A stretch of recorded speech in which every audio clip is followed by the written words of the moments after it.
Greetings, everybody. When I was first thinking about getting into selling options, I watched a few YouTube videos of other people selling options, and I noticed that after they sold an option, they would have an unrealized gain or loss on the option, and I wondered why that was. Well, now that I've sold a few options, I think I understand why options get unrealized gains or losses, and I'd like to share with you the explanation. First, let's look at this call I sold, which has an unrealized gain of $104.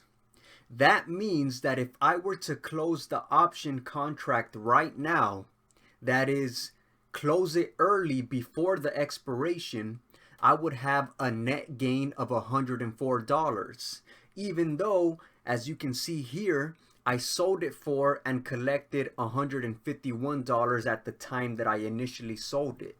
In other words, when I first sold the call, I collected $151 in premium.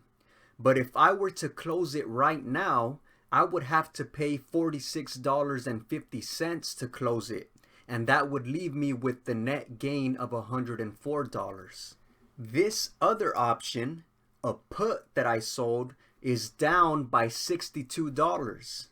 That means that if I want to close this put early, I would lose $62. That's because when I sold the put, I collected $209 in premium.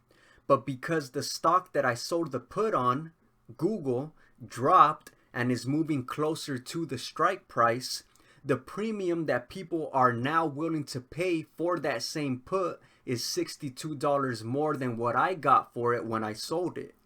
In other words, if I would have waited, if I knew the future, or if I had a hunch of what was going to happen to Google's stock, I could have sold the put for $272 in premium instead of for only $209.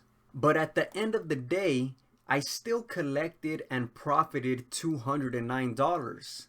But again, this unrealized loss is telling me that I could have gotten $62 more from that same put at this point in time. And that if I were to close it early, I would have to pay an extra $62 out of my pocket because it would cost me $272 to close it, and I only got $209 for opening it. But as long as I just let the put expire and don't do anything, I really didn't lose anything because I still collected and kept $209. Lastly, sometimes the unrealized losses on the options will turn to unrealized gains as the price of the stock that your options are on changes. Good luck, everybody, and I hope this helped.